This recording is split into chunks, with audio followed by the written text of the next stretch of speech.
이런 것들을 보면서 말하면 딱 임팩트가 남거든요. 내가 팔렸던 DB인데 나는 그냥 흘려 지났던 것들인데 이런 걸 이렇게 정보를 해석할 수 있구나가 중요한 포인트인데 그렇게 쌓아가면서 한번 가보세요.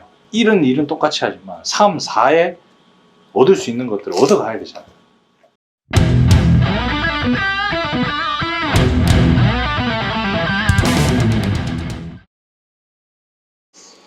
자, 우리 카페를 들어가 보면요, 엑스팡님이 뭐 좀 많이 공유해 주시더라고요. 정리한 거 보여요. 이거는 근데 약식이에요, 약식. 그러니까 뭐 궁극적으로 말하자면 봄, 여름, 가을, 겨울 4계절 기준을 단위로 끊어서 제품 소싱할 수 있는 거 찾고요. 그러니까 뭔가 다 갖춰지고 소싱해야지 하면 안 돼요. 그러니까 이것도요, 계속 디벨롭이에요. 한 번에 정리가 딱 완성되는 게 아니라 상품명 가공이나 우리 등급 올리고 누적해서 어떤 기대 효과가 나오는 것처럼 이것도 마찬가지인 거예요. 우리가 시즌 제품 하고 싶다고 해서 우리가 직관적으로 여름이니까 유튜브가 잘 팔리겠네 이런 거는요, 건들면 여러분들 CS하다 죽어요. 제 반응이 있기 한두 달 전 치고 빠져야 돼요. 위탁으로 할 때. 그 제품을 막 많은 셀러들이 진짜 성수기 때 많이 뺄 때는 너도나도 우선순위로 막 하다 보면 마켓에 대한 페널티, 여러분들이 컨트롤하지 못하는 영역에서 꽤 많은 피해가 갈 수 있거든요. 살짝 치고 빠져야 돼요. 근데 그런 건 잔바리들이 계속 모이고 계속 고도화되면 계속 이 풀이 늘어나거든요. 지금 저거는 한 1분이면 작성할 수 있는 것들이 엄청 방대해져야 돼요. 월별로, 주차별로, 심지어는 연휴 기간 전 당일날 잘 나가는 것들. 그 연휴 기간이 또 무슨 연휴가 있냐. 우리나라는 어찌됐든 간에 지금 대체 유머가 딱 생기면서 오히려 심플해졌어요. 어떨 때는 옛날에 우리 막 5일 될 때 있고 막 이틀 될 때 있고 3일 될 때 있고 막 이럴 때 있었죠. 근데 이제 대체 유주니까 거의 그냥 미니멈 4일은 픽스잖아요. 봄, 여름, 가을, 겨울은 계절이잖아요. 분기가 4분기의 제품은 아니에요. 1년에 4번으로 나뉘긴 하는데 여름이 언제부터 언제까지죠? 2월부터 9월? 봄은요? 3, 4월? 아. 봄, 가을이 좀 뭐 애매하잖아요. 1년에 4분기라고 하면 정확하잖아요. 1, 2, 3, 4, 5, 6, 7, 8, 9, 10, 11, 12. 그러니까 어떻게 보면 월별 지표랑 거의 비슷한 거죠, 이거는. 분기마다 잘 나가는 것과 사계절에 잘 나가는 걸 일단 구분해야 되고요. 그 다음에 월별로 잘 나가는 제품 구별해야 되고요. 그 다음에 행사 추출해야 돼요. 4월에 무슨 행사가 있고 5월에 어린이날, 어버이날, 무슨 날, 애들 입학식은 보통 2월에 하는지 3월에 하는지, 초등학교 입학식인지 중학교 입학식인지 고등학교 입학식인지 어린이집 입학식인지 유치원 입학식인지 다 섹션 나눠야 돼요. 애들 방학 기간은 주로 언제 배분돼 있고 수능은 언제 마무리가 되고 뭐 하여튼 모든 행사를 1에서 2주 사이로 오차 범위 내에서 잡아야 돼요. 그 다음에 그렇게 잡으면 만약 어버이날이라고 칩시다. 어버이날이라는 키워드로 그 키워드 발굴하는 그 솔루션들 많죠. 거기서 연관 키워드 타고 들어가서 그나마 관련 있는 제품들 중에서 효율 좋은 것들 또는 할 수 있을 만한 것들, 수요가 많든 적든 이건 경쟁력이 있을 만한 것들 일단 키워드 기준으로 먼저 다 이게 전부 다 추출해내야 돼요. 그거를 월별 달력에 일자별로 정리를 다 해야죠. 그 다음에 우리가 제품 핸들링 하는데 상품 20개 빼는 게 어렵겠습니까? 20개 정도 비워놓고 행사마다 있을 수 있을 법한 제품들에 대한 달력을 내가 1, 2주 정도 앞당겨서 잡아놓으면 그때 상품 찾아가지고 그 키워드를 팔 수 있는 거에서 상품 등록해놓고 우리 또 기다리고 계속 20개는 그런 식으로 계속 또 돌아가요. 말이 20개지 올리고 에러 나고 뭐 이런 거 따지면 한 100개 정도를 눈 비워놓고요. 월마다, 분기마다, 시즌마다, 계절마다, 반기마다, 행사마다 나갈 수 있을 법한 제품들을 미리 좀 선점해서 올려놓고 슬슬 스멀스멀 품절이 일어난다 싶을 때 빠져야 돼요. 품절. 일단 내 기준으로 먼저 달력이 정리가 돼야 되겠죠. 근데 그 연마다 다 해야 돼요. 연말에 그 계획을 수립 다 해요. 왜냐하면 예를 들어 어버이날이 5월 8일인데 월요일이야. 앞에 토일이 있어. 그럼 이거는 훨씬 더 앞에서 놀아야 되는 거예요. 사람들 불안해서 미리 좀 다음 주 월요일이면 이때 주문한다기보다 요 월, 화, 수에 많이 주문한다. 그럼 우리 그 전에 준비해놓고 세팅해놓고 이거 반응해서 품절수 뗄 때 되면 지우고 그 다음 행사 바로 또 준비해서 놓고 월별 시즌별 이게 다 맞물려서 거의 쉬지 않고 이것도 계속 하는 작업 중에 하나로 돌아가야 돼요. 처음에는 이것도 상품명 가공하고 똑같아요. 아무 모르잖아요. 없잖아요. 내 머릿속에 생각나는 단어고 뭐가 잘 나가는지 모르잖아요. 키워드 찾으면서 이런 게 있네. 와 이런 것도 나가구나. 이 시즌에 이런 게 나가구나. 초안을 먼저 뽑아내서 이 키워드로 상품 찾아서 여기서 키워드 툴에서 계속 놀면 또 파생돼서 이런 거 막 고도화가 돼요. 그리고 또 팔아보면서 막상 팔아봤을 때 이건 이런 단점이 있고 이런 장점이 있고 이런 정보들도 계속 누적이 되면서 이건 핸들링하지 말자. 이때 했는데 와 그때 진짜 아쉬웠다. 이때는 무슨 수를 써서라도 내가 뭐 사입을 하든 뭐 어떻게든 재고합고를 한번 해보자. 우리 DB 쌓아가면서 이 DB도 계속 누적이 돼야 된다. 광고도 처음에 과하게가 아니라 작은 것부터 시작하면 되죠. 광고 쳤는데 광고비 빼고도 얼마 남았어. 그럼 내년에 좀 더 큰 거 트라이 해보자. 계속 디벨롭이에요. 계속. 내 생각을 파생해서 쪼개고 난 다음에 설계를 한 다음에 거기에 살을 계속 붙여서 올라가는 일이 지금 우리가 하는 일이에요. 엄청난 감각 필요 없어요. 처음부터 끝까지 다 녹아다. 근데 리스크가 제일 적지. 몇 시간을 쓴다는 건 말이에요. 봐봐요. 월에 300이라는 돈에 꼽히지 말고 300 정도의 순수익이 나오거나 매출이 발생되면 굴러간다는 소리거든요. 해봐서 알잖아요. 단편적인 DB만 가지고 절대 매출이 안 나와요. 그럼 고도화가 되면서 어느 정도 매출이 나오고 마진이 좀 나올 때쯤이면 더 설계를 할 수 있을 만한 의욕이 생기는 거죠. 할게 천지라는 거예요. 쉽게 얘기하면. 근데 거기까지 도달하기 전까지에 대한 엄청난 센스나 브랜드에 대한 이미지 철학이나 문화를 창출할 수 있는 가치적인 끼나 인플루언서가 되거나 이렇지 않잖아요. 대부분. 그렇기 때문에 이런 판매 방법으로도 충분히 됩니다. 구독, 좋아요 부탁드리겠습니다. 저는 안 해본 걸 몰랐다고 하잖아요. 제가 셀러 할 때 다 했던 거 기준으로 말씀드립니다. 근데 그 제가 셀러 했던 기준이 6년 전, 7년 전이에요. 근데도 지금 제 6년 전, 7년 전 얘기를 하는데 제가 했던 거조차 안 해본 사람이 99%예요. 그때는 잘 됐었잖아요. 했으면 지금 그때 저만큼 하는 사람 없을 거예요. 지금도. 설계하고 시간 투자해서 누적하고 반응 보고 반응 있으면 또 생각해서 또 계속 육성시키는 사업이기 때문에 이 DB가 한 번에 절대 안 돼요. 어떤 프로그램, 어떤 AI를 써도 자동으로 해서 뭔가 돈 벌 수 있는 게 있어요. 우리가 개발했지 않겠습니까? 지금도 봐봐요. 여러분들 GSM 쓰면서 타당하다고 생각하잖아요. 다른 솔루션처럼 상품 등록하고 이런 거를 못 만들어서 안 만들었을까요? 지금 저희 링크인 보면 마켓 쏠 수 있잖아요. 그거를 그때 GSM 만들 때 이건 진짜 개발 불가능, 엄청난 개발 고수가 와야 되는데 이렇게 해야지만 만들 수 있는 영역일까? 아니에요. 가치를 생각한 거죠.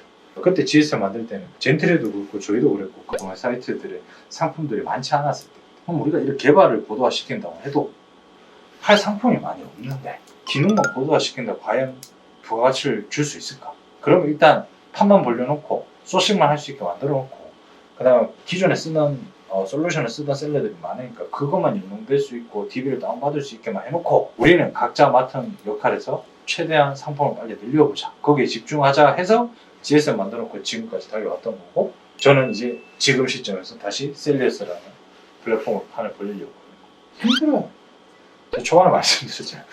이 일이 결코 쉬운 일이 아닙니다. 주변에 들어서 아시겠지만 회사 동료들이나 제 대학교 동기들도 다들 대기업 들어갔거든요. 그리고 은행 뭐 다 과차장급들이고 지금 다 희망퇴직으로 나왔거든요. 많이 나왔어요. 올해 좀 그렇죠. 기업들도 힘들고 다들 힘들 거예요. 진짜 좀 치열한 한 해가 될 건데 희망이 있다는 게 되게 중요한 겁니다. 할 게 많다는 게요. 모르겠다는 중요치 않아요. 사실 알면 돼요. 그건 개인의 의지의 차이고 그거 알기 싫어 이렇게 하면 그 사람 안 하면 되고 근데 와 이거 언제 다 하지? 언제 다 결과를 보지? 이거는 행복한 거예요. 희망이 있잖아요. 근데 내가 그 행위를 지속하는 게 어렵죠. 그러니까 그 지속하는 그 멘탈이라 그 희망이 있다는 마음 자체가 진짜 좋은 거예요.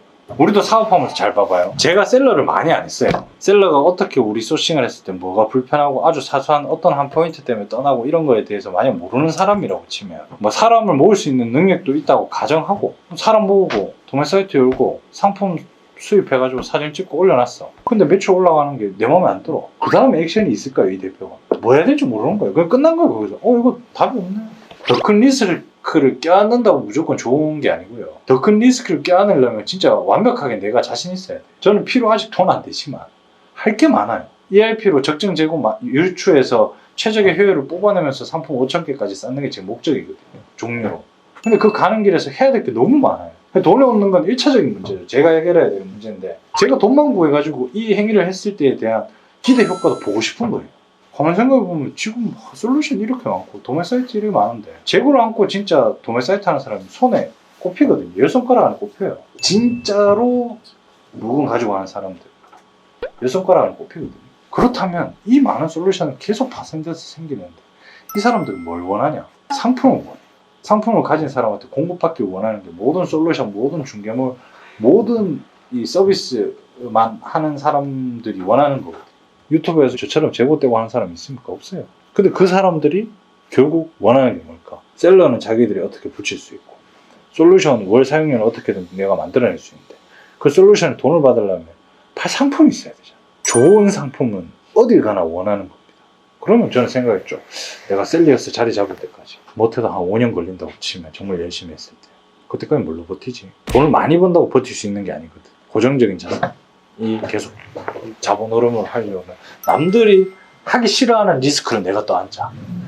그러면 최소한 5년은 안 버티겠냐. 근데 지금 봐봐요. 젠트레드, 피로커머스 몇 개 도매 사이트 우리 처음에 작게 시작했거든요. 상품 10개, 뭐 우리끼리 상품 뭐 30개, 10개 뭐 이래놓고 사이트 하나 만들어놓고 우리끼리 뭐 그래 해보자 뭐 된. 시작은 작았지만 지금은 다 자리 잡았잖아. 이걸 잘해서 자리 잡는 게 아니고 이 사업의 거시적인 관점에서 봤던 거예요. 이 사업에 뭐가 결여돼 있을까? 저거 뭐 진짜 저거 돈 안 되거든요. 택배 싸는 인력은 또 작게 됩니까? 소량 납품종이면 한 제품만 많이 보내는 게 아니잖아요. 우리. 이 제품 한 개만 200개 싸는 거랑 저희 사무실에서 200개 싸는 거랑 질이 달라요. 이건 혼자서 200개 쳐내요. 박스 미리 쫙 싸놓고 쭉 놓고 테이프 이거 완전 반복 작업이기 때문에 쳐내는데 우리 거는 200개 하루에 쳐내려면 한 3명 붙어야 돼. 조그만 것도 있고 큰 것도 있고. 조그만 거 있으면 조그만 100개 들어가잖아요. 둘, 넷, 여섯, 여덟, 맞네. 100개 세어가지고 또 담아야 되죠. 진짜 돈 있는 사람 절대 안 할 영역이고요. 돈 없는 사람 할 염두도 안 낼 영역인 거예요. 맞지 않나요? 이거 가지고 있으면 버티긴 하겠다. 큰 돈은 못 벌지만 버티긴 하겠다. 내가 뭔가를 이룰 때까지. 근데 생각하는 대로 돼요. 여러분들도 너무 짧게 보지 말고 내년에 어떻게 할 거고 올해 뭐 어떻게 할 건지 그래야 돼요. 조금 크게. 셀리어스.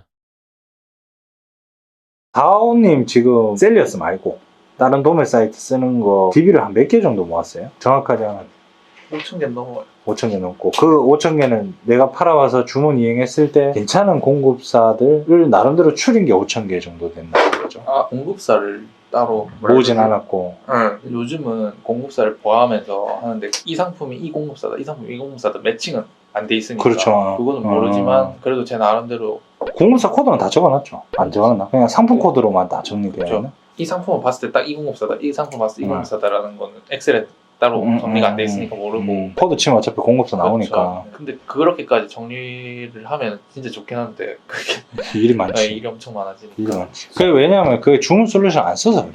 나중에 주문 많아지면 주문 솔루션을 지금 정리하고 있는 거 안 해도 돼요. 마켓마다 코드, 수량이 이런 기본적으로 주문받는 정보들은 계속 자동으로 누적이 되기 때문에 그 프로그램에 굳이 엑셀로 안 만들어서 내가 기관조에서 검색해서 그거 그냥 다시 다운받을 수 있거든요. 엑셀로 그 프로그램에 다 누적이 되기 때문에 엑셀로 다운은 안 되는데요. 그냥 복사해서 제가 컨트롤 C 하는데 컨트롤 V 하면 다 나와요. 지금 뭐 쓰는데요?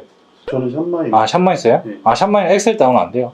그 돈을 내야 되는데 아 지금 돈 안 그거 내도 돼요. 네, 다 나와요. 기간 정해놓고 하면은 팔린 거 안 팔린 뭐. 나 저번에 쓰다가 안 썼는데 그냥 하루에 뭐한 10개 들어와도 그냥 쳐내니까 그렇지. 이렇게는 어려운 양이 아니지. 저 사모님하고 이현님은 모아놓은 게 있어요 지금 학원에 있죠. 네, 근데 저는 사실 지금까지 판 게 거의 다 셀리어스 거라서 음. 몇 개 없어요. 음. 오너클랜 거 몇 개 있긴 한데. 오늘 끌날 거 이제 밀어넣기 네네. 시작했잖아요. 이현님. 아직 세트 정리 중에 있는 것도 있고 음. 엑셀도 따로 정리를 아직 못하고 있어요. 지금 셀리어스 말고 다른 공급사 거 투비종 그거는 밀어넣고 있어요. 계속 순환 치고 있는 작업들을 하고 있어요. 아직 못 하고 있어요. 제가 욕심을 너무 많이 부렸는가 네. 사업자를 하나 더 내가지고 그걸 다시 세팅을 하다 보니까 그렇지. 그거 세팅하는데 한 달 걸릴 거예요. 3주 정도 걸릴 거예요. 하나도 또 그걸 못하는데 한 개를 더 내갖고 헛짓하고 있는 게 아닌가. 근데 2개 정도는 괜찮아요. 옛날에는 2개도 저는 과하다고 생각했는데 그럼 더 많은 상품을 핸들링 할 수 있잖아요. 초반에. 이 하나가 세팅이 됐으면은 복사해서 그냥 그대로 세팅해서 올리면 되는데 그렇죠. 이게 안 돼 있으니까 이것까지 하려하니까 이것도 안 되고 이것도 안 되고 근데 이제 그거죠. 지금 단계에서는 그러면 다르게 생각해야 되죠. 한 개를 고도화시켜서 그걸 복부돼서 극대화시키겠다는 전략이 아니고 올릴 수 있는 상품이 2배잖아요. 그러면 DB 컨트롤을 더 많이 해야 되겠다라는 생각을 해야 되는 거죠. 그다음에 아까 저기 마진 저것도 보니까 제가 설정이 좀 잘못된 것 같으니까 낮춰서 물건이 팔리가 DB를 볼 수 있는 게 그렇죠. 해야 될 것 같아요. 돌아가야 됩니다. 그래야 더 큰 마진을 볼 수가 있어요. 전반적으로 마진을 올리려면 그러니까 손에 안 볼 정도의 마진 보면서 등급 올리는 게 제일 편해요. 근데 그 작업만 하기 시간이 너무 아까우니까 그거 플러스 진짜 괜찮은 공급사의 여러 DB들을 팔아보면서 DB 축적까지 하자는 거죠. 구독, 좋아요 부탁드리겠습니다. 경첩 팔아보신 분, 몽골이 팔아보신 분, 나무 그 가구 손잡이 이거 있죠. 돌려가지고 하는 거. 손잡이 이거 산업장에 이렇게 손잡이 있는 네. 이게 어. 볼트가 빠져가지고 동그란 거. 잡아당겨 그런 거 꽤 잘 나가요. 그러니까 안 팔아보면 모르는 것들이 너무 많아요. 셀리어스는 재고를 가지고 있다는 거에 장점은 있지만 많은 카테고리를 아직 다루고 있지는 않거든요. 이제 상품을 늘릴 예정이긴 하지만 그래서 여러분들이 뭔가 더 짧은 기간에 다양한 경험을 해보려면 이미 많은 상품을 가지고 있는 도매 사이트에 진짜 다양한 카테고리를 일단 한번 팔아보셔야 돼요. 학용품 사는 사람이랑 그 현장 일이죠. 노가다 하시는 분들이 필요한 현장용품 사는 습관이랑 행사 상품 사는 습관이랑 완전 다 달라요. 그리고 산업용품 팔면 꽤 좀 든든해요. 일주일에 한 개씩만 팔려도. 지금 어차피 기본 마진에서 조금 손에 안 보는 마진으로 붙여서 팔 거면 무가공으로 많이 올릴 거라면 산업용품은 애초에 가공이 많이 안 되는 포인트거든요.